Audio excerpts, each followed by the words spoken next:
Assalamualaikum warahmatullahi wabarakatuh. Selamat malam teman-teman. Berjumpa lagi di channel Calon Guru. Pada video kali ini kami akan membagikan tutorial bagaimana cara melakukan uji homogenitas dengan menggunakan software SPSS. Kebetulan pada video kali ini saya menggunakan SPSS versi 22. Baik teman-teman, sebelum kita melangkah ke dalam tahap uji homogenitas, ada baiknya dulu kita memahami konsep-konsep dasar dan dasar pengambilan keputusan dalam melakukan uji homogenitas ini. Untuk yang bagian pertama, konsep dasar dari uji homogenitas merupakan pengujian mengenai sama tidaknya variasi-variasi dua buah distribusi atau lebih. Uji homogenitas biasanya digunakan sebagai syarat dalam analisis independent sample t-test dan ANOVA. Artinya, sebelum kita masuk ke dalam analisis independent sample t-test dan ANOVA, kita harus memenuhi persyaratan homogenitas. Karena hasil dari homogenitas ini akan mempengaruhi analisis selanjutnya. Jika misalnya uji homogenitas kita bersifat homogen, terdistribusi homogen, maka analisis yang akan kita gunakan independent sample t-test. Sedangkan jika tidak homogen, maka kita akan juga menggunakan analisis yang lainnya. Nah, yang bagian kedua adalah dasar pengambilan keputusan. Di sini ada dua dasar pengambilan keputusan. Yang pertama, jika nilai signifikansi lebih besar dari 0,05, maka distribusi data adalah homogen. Yang kedua adalah kebalikan dari yang pertama. Jika nilai signifikansi lebih kecil daripada 0,05, maka distribusi data adalah tidak homogen. Nah, di sini teman-teman juga bisa melihat sudah ada data penelitian yang saya gunakan.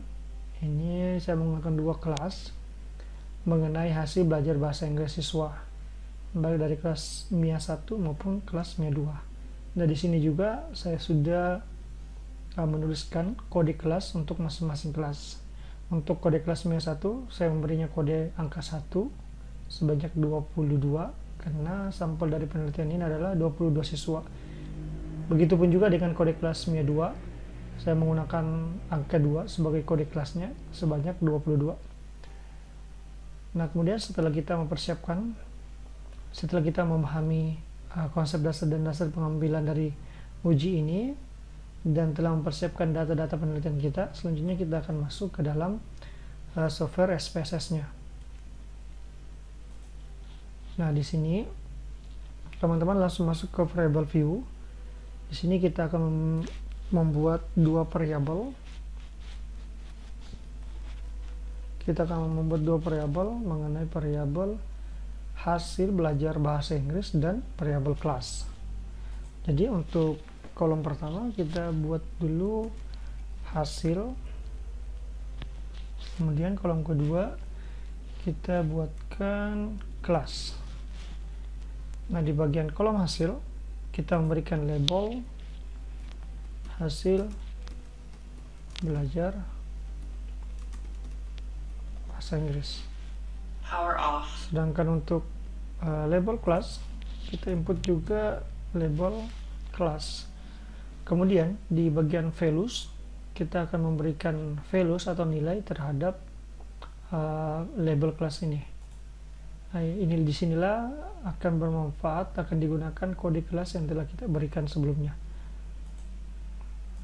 Untuk value atau nilai 1, kita berikan label kelasnya adalah kelas MIA 1. Kita tulis kelas MIA 1. Setelah itu kita add. Yang kedua, kita akan memberikan value 2 atau nilai 2 kepada label kelas MIA 2. Oke, kita add. Kemudian kita oke. Setelah itu kita masuk ke data view. Nah, di data view ini sudah ada dua variabel, yaitu variabel hasil dan variabel kelas. Langkah selanjutnya adalah kita akan menginput nilai dari data-data penelitian kita. Yang pertama, kita input dulu nilai dari kelas MIA 1. Kita blok semuanya secara keseluruhan sebanyak 22 sampel. Kemudian kita copy. Kemudian kita pastikan di variabel hasil.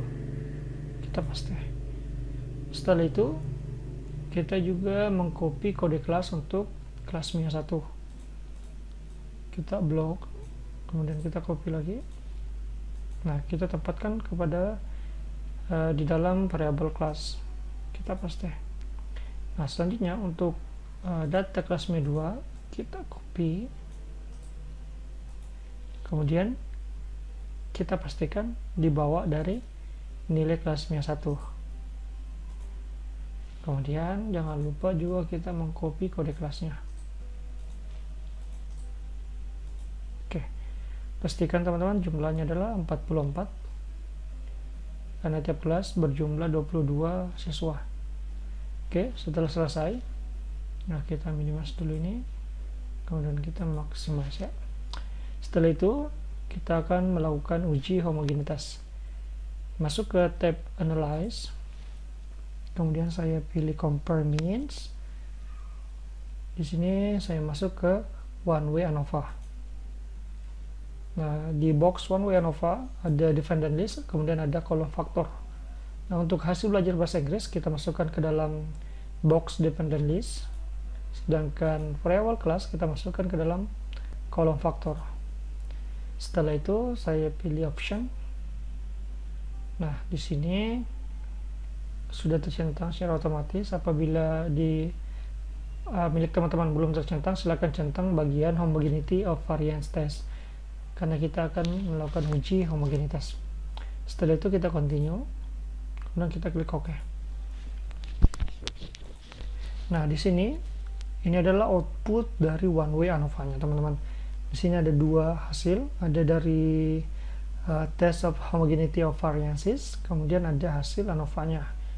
Nah, untuk kali ini kita hanya akan menggunakan output dari test of homogeneity of variance. Kita perhatikan di sini ada 4 kolom, ada Levene statistik, ada DF1, DF2, kemudian ada nilai dari signifikansi. Nah, untuk kali ini kita akan melihat dari nilai signifikansinya, teman-teman. Kita kembali ke awal, kita melihat dasar-dasar pengambilan keputusannya.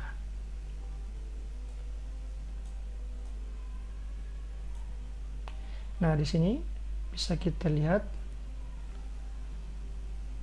hasil dari test of homogeneity of variance memiliki nilai signifikansi sebesar 0,056.